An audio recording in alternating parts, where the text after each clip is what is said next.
그 돌이라고 하니까 아마 그 석회 이야기하는 것 같은데 실제로 돌처럼 딱딱하지는 않습니다.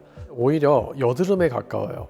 우리 얼굴이나 뭐 몸통에도 피부에 여드름이 나잖아요. 힘줄에는 석회가 그냥 생깁니다. 생기는 원인에 대해서 이런저런 연구를 많이 해봤는데 아주 막 뚜렷한 기전은 없고요. 이제 힘줄이 상했다 다시 이제 재생되는 과정에서 뭐 껴들어간다, 잘못 생겼다, 뭐 이런 연구들도 있고, 뭐 그냥 진짜 이유 없이 그냥 생긴다, 뭐 이런 이야기들도 있고, 원인에 대해서 아직 뭐 확실하진 않지만 일단 현상은 맞아요. 그냥 힘줄이 있어야 될 곳에 그냥 여드름처럼 뭐가 볼록 올라와요. 그게 석회입니다. 근데 우리 여드름도 보면 가끔씩 되게 깊은 데 생겨가지고 잘 만져는 지는데 겉에는 잘 안 보이고 이런 여드름도 있고, 되게 막 겉에서 잘 보이는 여드름도 있고 막 그렇잖아요. 석회도 마찬가지입니다. 힘줄 되게 깊숙한 곳에 생기기도 하고, 경우에 따라서는 뼈를 파고들기도 해요, 그 석회가. 아니면 힘줄 겉에 이렇게 좀 볼록 나와 있기도 하고, 되게 여러 가지 형태가 있습니다. 일단은 석회가 있다고 해서 항상 아픈 건 아니에요. 그리고 우리가 여드름도 얼굴에 주로 나긴 하는데 뭐 몸통에도 날 수 있고 뭐 등드름 뭐 이런 것도 나기도 하고 그러잖아요. 그래서 호발 부위가 있긴 하지만 어디든 힘줄에 생길 수 있기는 합니다. 그래서 주로 잘 생기는 데가 어깨, 그리고 고관절 이런 곳에 잘 생기고요. 뭐 드물게는 무릎 이런 데도 생기기도 하고, 어떤 인대에 생기기도 하고, 되게 여러 군데 생기긴 합니다. 우리 여드름도 항상 아픈 건 아니잖아요. 여드름이 좀 뭔가 우리가 뭐 염증 뭐 이런 말을 쓰긴 하는데, 뭔가 붉어지고 걔가 막 탈이 나고 약간 좀 성이 나고 그러면 아파지는 거지, 여드름이 단순히 있다고 아픈 건 아닌 것처럼 석회가 있다고 해서 항상 아픈 건 아닙니다. 그리고 석회가 작고 크고도 크게 통증이랑 상관은 없어요. 물론 큰 놈이 이제 아플 때 무진장 아파지고 막 이런 경우도 있긴 한데, 어쨌든 작다고 해서 또 덜 아픈 것도 아니고, 되게 석회가 있다 작다 이거에 대해서 통증이 결정되는 건 아닙니다.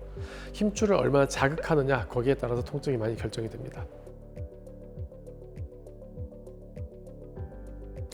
일단은 힘줄을 자극해서 힘줄이 그냥 땡땡 불어요. 진짜 석회가 힘줄을 자극하게 되면은 우리가 어쨌든 수술하는 경우도 있긴 있거든요. 당연히 심각하니까 수술을 하겠죠. 그런 경우에 뭐 수술하는 의사들은 다 진짜 그 힘줄 상태를 직접 눈으로 보게 되니까 훨씬 더 상상을 하기가 편한데, 다 카메라로 봅니다. 카메라로 보면은 힘줄이 진짜 막 무슨 여기에 막 화상 입은 것처럼 시뻘겋게 막 부어 있어요. 힘줄 자체가 좀 그런 상태가 되어 있고, 또 이제 힘줄 주변에 그 석회 때문에 힘줄이 자체가 좀 많이 망가진 경우도 있고요. 이거 보면 딱 아프겠다 싶습니다. 그래서 그렇다고 해서 모든 케이스를 다 수술하는 건 아니고요. 우선은 힘줄부터 치료하는 게 우선이에요. 그래서 힘줄 부분에 주사나 약물 치료를 해서 그렇게 힘줄이 부어 있는 상태를 좀 진정을 시키고요. 그것만 해도 통증이 많이 가라앉는 편입니다. 그래서 우선은 주사나 약물로 힘줄이 부은 걸 치료하는 게 우선입니다. 우선 석회 크기가 그렇게 크지 않을 경우에는 우리가 체외 충격파라는 그런 물리치료를 통해서 석회가 좀 흡수되기를 좀 기대할 수 있는 방향이 있어요.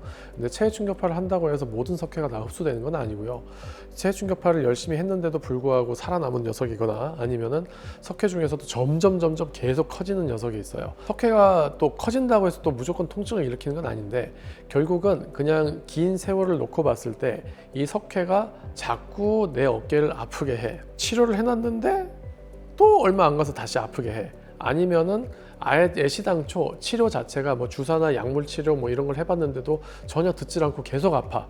이런 경우에 수술을 하게 됩니다. 실제로 석회 때문에 수술을 하게 되는 경우는 많지는 않고요.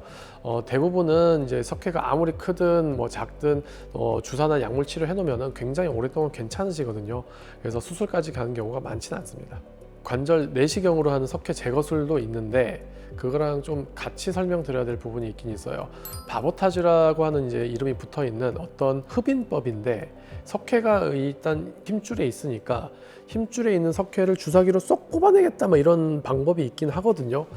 근데 개인적으로는 굉장히 좀 그 시술에 대해서 회의적입니다.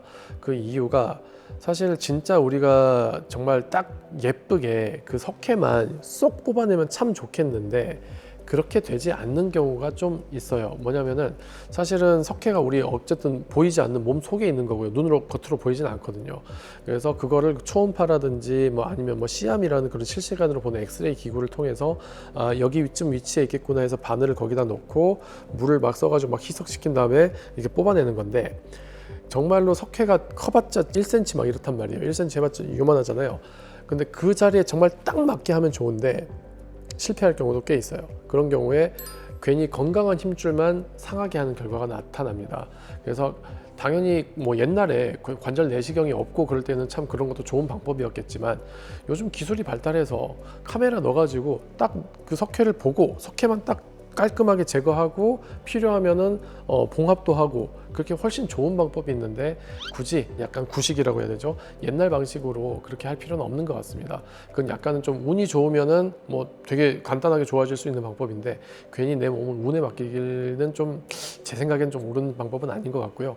관절 내시경으로 석회를 정확히 눈으로 보고 그리고 그 석회를 깔끔히 다 제거를 하고 또 석회를 제거하고 났더니 어쨌든 힘줄 안에 있었던 거라 예를 들어 우리 여드름이 왕 이따시만 해요. 근데 짜고 났더니 이만큼 구멍이 남아서 그걸 꼬매주는 게 더 좋거든요.